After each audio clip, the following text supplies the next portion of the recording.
Thank you, Chairman. I think it goes without saying that unsustainable over-indebtedness is one of the most significant problems facing us today, and the one characteristic which has exacerbated this recession is the high level of personal debt which many people have.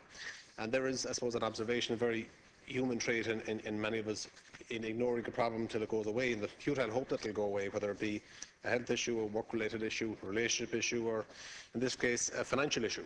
And from experience, however, it's clear that problems rarely go away or sort themselves out. Instead, they grow, they fester, and they worsen. Unfortunately, this approach was the one adopted by previous governments in relation to the mortgage arrears crisis. Anyone who suggested that Ireland may have a problem with over-indebtedness was ignored or rebuked as a doomed merchant, and anyone who raised concerns about an unsustainable property bubble was shouted down with false assurances of a soft landing ahead.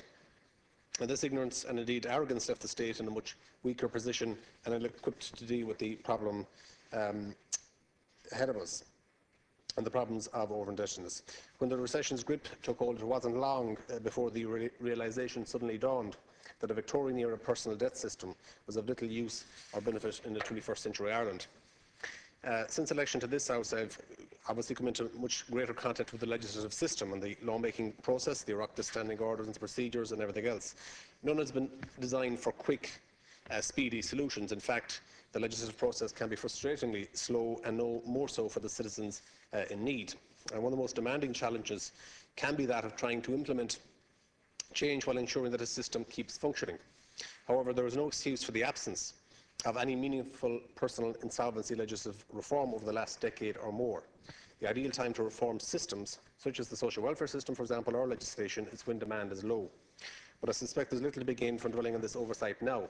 The Oireachtas, of course, must learn from this, and I believe that the Government and Minister Shatter are providing this lead, by example, with a radical new personal insolvency bill. And I believe the personal insolvency bill, coupled with a new, focused, fair approach by the financial institutions, all of whom owe their existence to the Irish citizens, represents a hugely important step in addressing the mortgage arrears problem.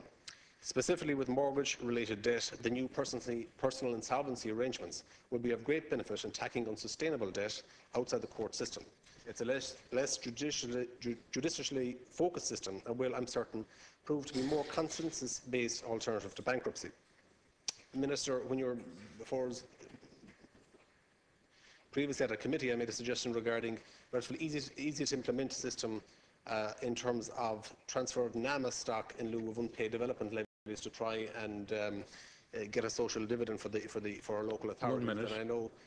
And I know you said at the time you'd look at it, and you might dwell further on that if you could. I believe it would enable local authorities to work through housing lists much more quickly and avoid one of the worst social problems, homelessness, by providing a home to those who need it. I think when NAMA was formed first, and you know, as a local authority member at the time, I thought there would be a certain a bonus to local authorities in terms of land banks or unfinished estates or whatever being transferred to sort out problems of social housing, which exists in so many areas.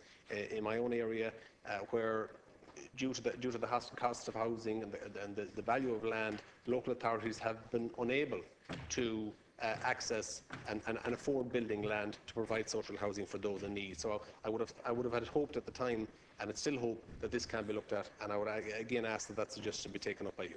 Thank you very much, Deputy.